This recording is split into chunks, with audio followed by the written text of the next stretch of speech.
주의 종을 후대하여 살게 하소서. 그리하시면 주의 말씀을 지키리이다. 내 눈을 열어서 주의 율법에서 놀라운 것을 보게 하소서.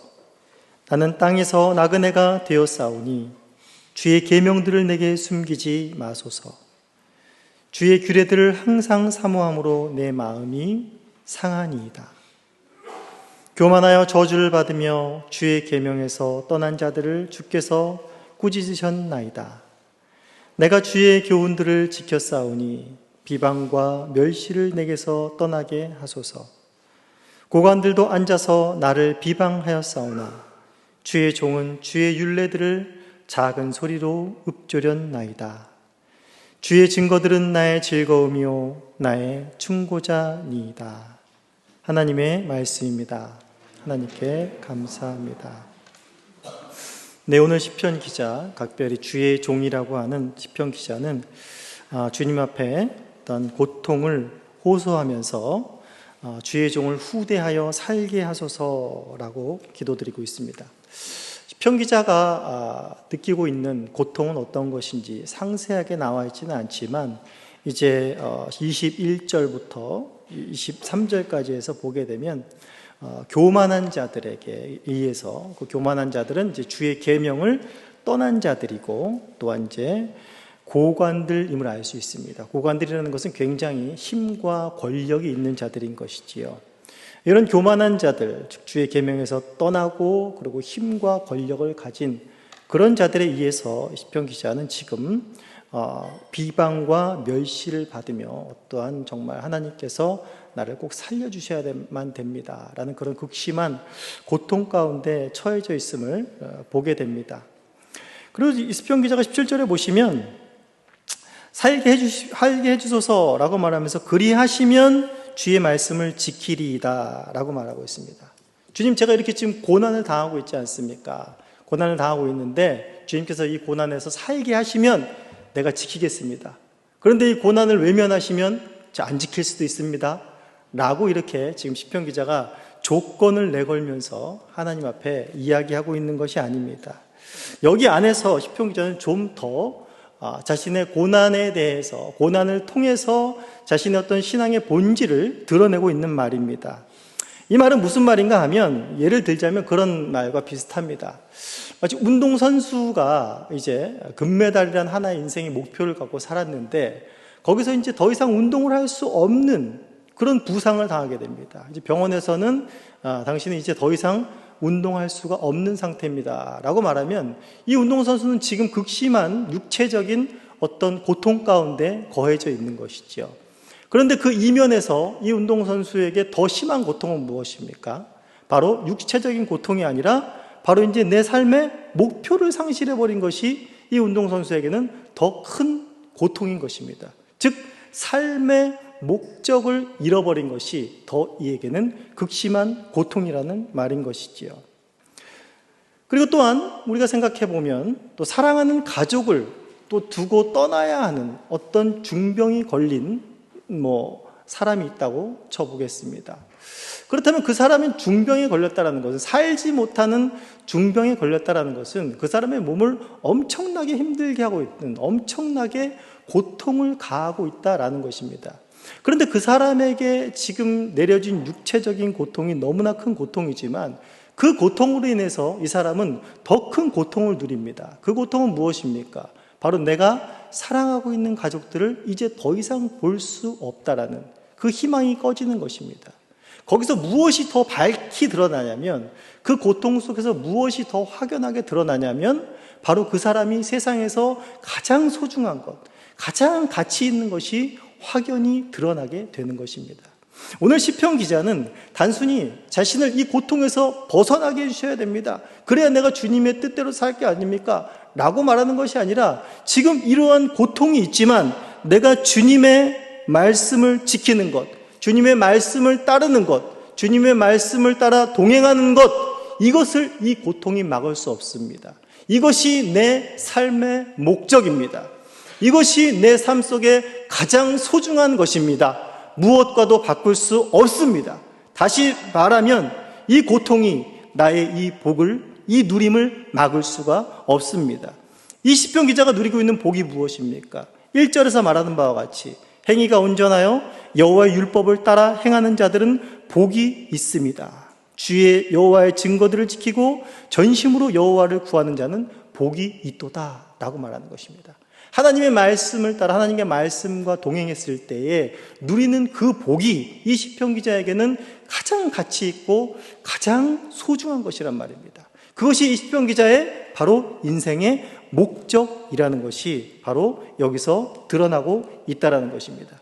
그런데 이 고통이 나를 막지를 못할 것이다. 이 고통이 만약 나를 막는다면 주님께서 없애달라는 것입니다. 여기서 구원해달라는 것입니다. 그리하면 내가 더욱더 주께서 내게 주신 그 복을 누리겠습니다 라고 하는 것입니다. 여기서 여호와의 율법을 따라 행했고 또 그 행위가 온전하다라고 말했을 때 이 사람이 완전하게 죄가 없어서 완전히 하나님의 말씀을 1.1획도 틀리지 않고 다 지켰다라는 그런 의미보다는 이 사람이 하나님의 말씀을 얼마나 사모하는 자였는가, 하나님의 말씀을 얼마나 따르기를 원하는 자였는가, 하나님 말씀에 얼마나 붙들렸던 자였는가, 그 말씀을 지켰을 때 오는 그 복을 세상 가운데서 얼마나 누리고 있는 자였는가라는 것이 여기서 확연히 드러나고 있다는 것입니다. 그러면서 시편 기자는 이 고통 속에서 이 고통을 벗어나게 해주십시오 라는 기도가 아니라 무슨 기도를 드리냐면 내 눈을 열어 주의 율법에 놀라운 것을 보게 하소서라고 말하고 있습니다. 이 시편 기자는 고난에서 벗어나는 방법을 분명하게 알고 있었던 것입니다. 고난에서 벗어나는 방법은 무엇입니까? 바로 내 눈을 열어 주의 율법에 놀라운 것을 보게 하소서라는 것입니다. 하나님의 말씀을 볼 때 말씀을 믿지 않는 자들도 봅니다. 세상 사람들도 이 성경이 워낙 유명하지 않습니까? 스테디셀러 아닙니까? 가장 지금까지도 가장 유명한 전 세계에서 읽혀지는 그런 책입니다. 그런 책임으로 말미암아서 교양적인 수준으로 또한 이 정도의 지식은 어느 정도 알고 있어야 되기 때문에 합니다. 또 지식적으로, 교양적으로, 인격적으로. 또 도서관에 가보면 제가 도서관에 가서 몇 권 발견하는 건데 동양 철학자가 쓴 전혀 하나님을 존재를 믿지 않는 동양 철학자가 쓴 동양 철학의 관점에서 로마서를 쓴 게 이만큼 두꺼운 책이 있습니다. 아주 놀랍죠. 한번 도서관에 한번 찾아보시면 있을 겁니다. 그래서 로마서를 보시면 김병훈 교수님의 로마서 어떻게 다른가 비교 분석해 보시고 논문을 제출하시면 죄송합니다. 네. 그렇지 또 하나님의 백성이라도 우리가 신약 성경에서 많이 봤듯이 사두개인 바리새인들, 유대의 종교 지도자들, 하나님의 말씀에 능통한 자였지요. 그러나 이 모든 자들 무엇이 공통점입니까? 하나님의 말씀은 보기는 보아도 눈이 열리지 않았다라는 게 공통점입니다. 그러므로 말미암아서 그 성경 속에 있는 그 말씀 속에 있는 하나님의 그의 백성들을 사랑하심과 그 말씀 속에 있는 그리스도로 말미암아 하나님의 주시는 그 생명과 그 복들을 하나도 누릴 수가 없다라는 것이지요. 우리는 제자들의 모습을 통해서도 이것을 다 잘 알고 있었죠. 제자들은 예수님이 십자가에 못 박히기 전까지 자신의 목숨을 다 걸 정도로 자신의 전 재산을 다 팔아 주님을 따를 정도로 주님을 따랐습니다. 무엇 때문에 따랐습니까? 예수 그리스도를 통해서 이루어질 하나님의 나라를 보기 위해서, 하나님의 나라가 이루어지는 것을 목도하기 위해서 예수님을 따랐습니다. 그러나 이들의 예수님께서 함께 다니고 함께 먹고 함께 자고 함께 곁에서 예수님의 말씀을 들었음에도 불구하고 이들의 눈은 열리지 않았던 것입니다. 그 사실을 어떻게 알 수 있습니까? 십자가 앞에서 모두가 다 도망가 버렸죠. 하나님의 말씀, 예수 그리스도의 말씀에 전혀 이해하지 못했고 그 말씀에 전혀 눈이 뜨여지지 않았던 것을 알 수가 있는 것입니다. 그런데 이제 예수 그리스도께서 부활하심으로 말미암아 무슨 일들을 제자들에게 하십니까? 이제 다쳤던 그 눈을 띄워주는 일을 하고 계신 것입니다. 우리는 잘 알고 있는 엠마오로 가는 두 제자에게 예수님께서 뭐라고 말씀하셨습니까? 바로 옆에서 부활하신 예수님이 함께 걷고 있는데도 그들의 눈이 감겨서 예수님인 줄 알아보지 못하는 것입니다. 그때 예수님께서 어떻게 하셨습니까? 말씀을 풀어주심으로 그려 심령이 뜨거워지고 그들의 눈이 열리는 역사가 일어납니다. 초대교회 역사가 다 이런 것입니다. 빌립이 에디오피아 내시가 이사야서 말씀을 듣고 있을 때 그 말씀을 풀어줌으로 바로 그 에디오피아 내시아의 눈이 열리는 것입니다. 베드로가 사람들에게 설교를 할 때 바로 하나님의 말씀을 풀어줌으로 그들의 눈이 열리고 바로 초대교회의 역사가 힘있게 진행했던 것을 알 수가 있는 것입니다. 바로 이 시편 기자는 바로 말씀 속에서 바로 눈이 열려서 이 생명을 누리는 자였던 것입니다. 즉 고난에서 죽음의 고통에서 벗어날 수 있는 길은 바로 나를 괴롭히는 그들이 사라지는 것이 아니라 바로 내 눈이 열리는 것입니다. 거기에 바로 생명이 있고 거기에 바로 복이 있다는 것을 시편 기자는 너무나 알고 있었던 것입니다. 그렇기 때문에 눈이 감겨지는 것이 얼마나 불행한 것인지를 알게 되는 것입니다. 시편 기자는 잘 알고 있었습니다. 내 실력으로, 내 지식으로, 내 능력으로 눈이 열려지지 않는다라는 것을 또한 너무나 잘 알고 있었던 자인 것입니다. 하나님께서 열어주셔야지만, 성령님께서 내 눈을 열어주셔야지만 그 말씀 속에 하나님의 사랑과 긍휼하심과 하나님의 구원하심과 하나님의 구원의 역사하심들을 또한 그 말씀 속에서 누리며 또한 그것을 내 삶 속에서 확신할 수 있다는 것을 시편 기자를 통해서 보여주고 있는 것입니다. 또한 눈이 열려야 되는 중요한 이유 한 가지가 또 있습니다. 19절에서 보시면 이렇게 고백합니다. 나는 땅에서 나그네가 되었사오니 주의 계명들을 내게 숨기지 마옵소서라고 말합니다.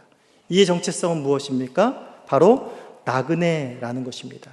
구약 성경부터 하나님 택하신 이스라엘 백성부터 시작하여서 우리의 모든 정체성을 말하라라고 하면 바로 나그네인 것입니다. 왜 나그네입니까? 바로 우리가 살아가는 이 땅이 우리가 영원히 머물 처소가 아니라 잠시 머물 곳이기 때문입니다. 우리가 머물 영원한 처소, 하나님의 나라를 향해 가고 있는 자들이기 때문에 나그네라고 하는 것입니다. 정말 하나님의 나라가 실현된, 또한 이스라엘이 가장 막강하고 부강했던 솔로몬 시대에 솔로몬이 무엇라고 고백합니까? 우리 역대상 한번 말씀 보시겠습니다. 역대상 29장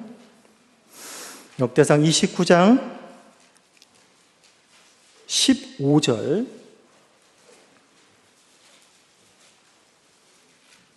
역대상 29장 15절의 말씀을 한번 같이 읽어보겠습니다. 역대상 29장 15절 시작. 우리는 우리 조상들과 같이 주님 앞에서 이방 나그네와 거류민 되리라. 세상에 있는 날이 그림자와 같아서 희망이 없나이다. 솔로몬이 이 위대한 고백을 하는 것입니다. 지금 뭐 하나 부족할 것 없는 것 같은 이 상황 가운데에서 솔로몬은 어떤 자로 서 있는 것입니까? 바로 눈이 열려져 있는 자로 서 있는 것입니다. 지금 부강하고 막강하고 이것도 하나님께서 이루어진 거지만 이것은 무엇이라는 것입니까? 그림자일 뿐이라는 것입니다. 실상을 잡으러 우리는 나그네처럼 다시금 힘있게 하나님께 나아간다는 것을, 그 고백을 지금 하고 있는 것입니다. 그런데 눈이 감기면 어떻게 됩니까? 눈이 열리지 않는 일이 생기면 우리는 솔로몬을 통해서 너무나 잘 알고 있지요. 눈이 감기면 감기는 것에 끝나는 것이 아니라 바로 우상을 향해서 우리의 눈은 돌아가게 되는 것입니다. 그러면서 이곳이 좋사오니 라고 하면서 우리의 눈과 우리의 마인드와 우리의 방향성은 다 어디로 갑니까? 바로 세상의 가치로 가게 됩니다. 세상의 삶의 방식으로 빠져들게 되는 것이지요. 그것이 바로 여호수아서 다음에 나오는 사사기의 모습이고, 그것이 바로 솔로몬 이후에 남과 북이 분열되어 있는 남북 왕국의 모습이고, 그것이 결국에는 멸망을 가져오는 모습이 되는 것입니다. 이것이 눈이 감겨지는 것에 대한 끔찍함이고 비참한 것입니다. 시편 기자에게는 이것이 가장 무서운 고통이고 무서운 비참함이었던 것입니다. 이에 반해 눈이 열렸던 우리가 잘 알고 있는 요셉이란 사람을 우리가 생각해 보게 됩니다. 요셉이야말로 그 많은 고난을 받은 사람 중에 대표적인 한 사람이라고 할 수 있습니다. 형제들에게 팔려갔지요. 노예의 신분이 되어서 계속해서 종살이를 하고 억울한 누명을 쓰게 되고 핍박을 당하고 감옥에 갇히며 이러한 일들을 당하게 됩니다. 그런데 결국에는 그가 애굽의 총리가 되었지요. 이 자가 받은 복이 무엇입니까? 애굽의 총리, 바로 다음으로 가는 수장이 된 것이 이 사람이 요셉이 받은 복이겠습니까? 요셉은 그렇게 고백하지 않습니다. 우리 창세기 45장을 한번 보시겠습니다. 창세기 45장 5절에서 8절까지의 말씀을 한번 보겠습니다. 창세기 45장 5절에서 8절까지의 말씀입니다. 같이 한번 읽어보겠습니다. 시작. 당신들이 나를 이곳에 팔았다고 해서 근심하지 마소서. 한탄하지 마소서. 하나님이 생명을 구원하시려고 나를 당신들보다 먼저 보내셨나이다. 이 땅에 2년 동안 흉년이 들었으나 아직 5년은 밭갈이도 못하고 추수도 못할지라. 하나님이 큰 구원으로 당신들의 생명을 보존하고 당신들의 후손을 세상에 두시려고 나를 당신들보다 먼저 보내셨나니 그런즉 나를 이리로 보낸 이는 당신들이 아니요 하나님이시라. 하나님이 나를 바로에게 아버지로 삼으시고 그 온 집의 주로 삼으시며 애굽의 통치자로 삼으셨나이다. 요셉의 복이 무엇입니까? 그 고난과 숱한 역경 속에서 이제 요셉은 눈이 떠진 것입니다. 하나님이 행하시는 그 구원의 역사에 눈이 밝아진 것입니다. 그 하나님의 구원의 역사, 그 백성들을 사랑하시고 보호하시며 반드시 지켜내시고 반드시 약속하신 바를 이루어내시는 그 하나님에 대해서 이제 보게 된 것입니다. 이것이 요셉이 받은 가장 큰 복이고 그 복을 증언하여 이제 너희들의 눈도 뜨여지기를 바라고 있는 것입니다. 그러면서 이제 창세기 50장에 뭐라고 말하고 있습니까? 창세기 50장 25절, 26절의 말씀입니다. 24절부터 26절까지 한번 같이 읽도록 하겠습니다. 창세기 50장 24절부터 26절의 말씀 시작.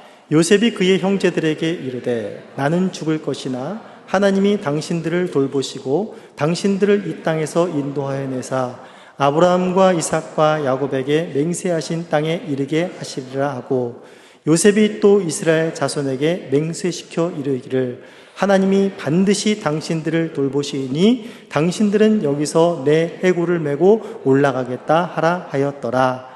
요셉이 110세의 죽음에 그들이 그의 몸에 향 재료를 넣고 애굽에서 입관하였더라.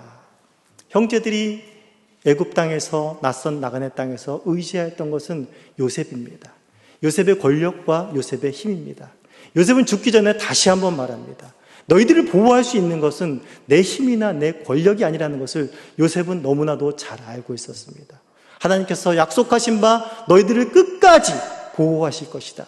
그 땅에 들여 안식할 때까지 너희들을 끝까지 인도하실 것이다. 그리고 나도 여기에 안주할 사람이 아니다. 여기서 아무리 성대한 내가 지위를 가졌고 성대한 장례식이 치러졌고 내 무덤이 아무리 화려하다고 할지라도 나는 여기에 묻힐 사람이 아니다. 나는 하나님께서 주신 약속의 그 땅, 그 영원한 안식처의 하나님 나라에 머물 사람이다 라고 하면서 끝까지 죽으며 눈이 감기는 때에 더 눈이 밝아진 모습을 바로 요셉을 통해서 보여주고 있다라는 것입니다.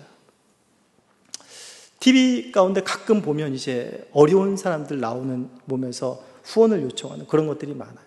그런데 보면 이제 할머니가 혼자 남았어요. 그리고 손주를 키워요. 엄마 아빠가 다 없어요. 근데 할머니는 얼마 살아갈 수가 없죠. 이제 얼마 돌아가실 날이 얼마 남지 않으면서 할머니 걱정이 땅에 꺼집니다. 내가 죽으면 얘는 누가 키우는가? 라고 하는 것이죠. 이건 너무나도 당연하고 너무나도 가슴이 아픈 것이죠. 그런데 눈을 감고 갈 수 있는, 편안하게 갈 수 있으려면 무엇이 필요하겠습니까? 그 아이에게 보장된 미래일까요? 후원단체가 그대에게 붙으면 눈을 편안히 감고 갈 수 있을까요? 물론 그것도 어떤 위로가 되겠지요. 하지만 그 할머니의 눈이 뜨여지면 편히 눈을 감을 수 있습니다. 눈이 뜨여지면 뭘 보게 됩니까? 하나님께서 이 아이를 보호하실 것이다. 하나님께서 이 아이를 지키실 것이다.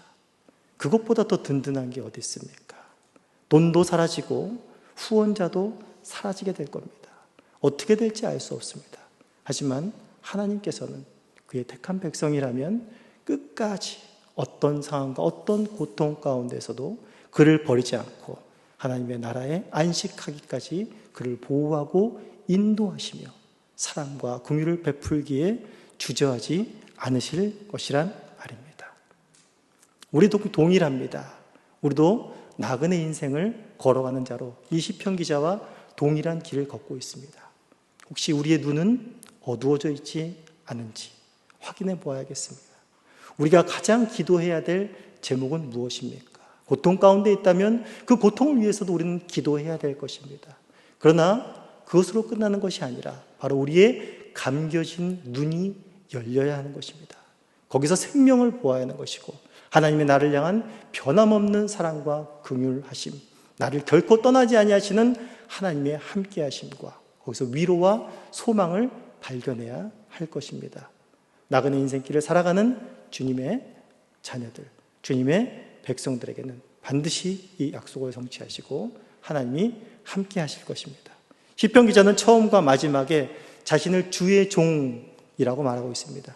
주의 종은 종이라 말하면 그저 이렇게 시키는 대로 하는 사람, 하대받는 사람이라고 생각하기 쉽습니다. 하지만 여기서 주의 종이라는 의미는 하나님의 소유라는 말입니다. 하나님께서 보호하시는 자란 그런 의미를 갖고 있습니다. 종에게 무슨 일이 일어나면, 종이 어떤 위협을 받으면 누가 나섭니까? 주인이 나서는 겁니다. 종은 철저하게 주인의 소유이기 때문에 주인의 소유를 누구도 건들 수가 없는 것입니다. 우리는 다 동일하게 주님의 종입니다. 주님의 소유입니다. 어떤 소유입니까? 그리스도께서 피로 값주고 살 만큼, 그 아들을 내어주실 만큼 사랑하신 주님의 종들이라는 사실을 기억하십시오.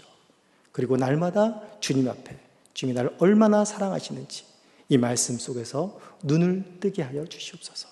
그리고 그로 인하여 흡족하게 하시고 이 고난과 힘든 인생길을 주님의 보호하심 속에, 사랑하심 속에 넉넉하게 살아갈 수 있는 주의 나그네들 되게 하여 주시옵소서. 라는 기도와 간구가 우리 안에 있기를 간절히 소원합니다.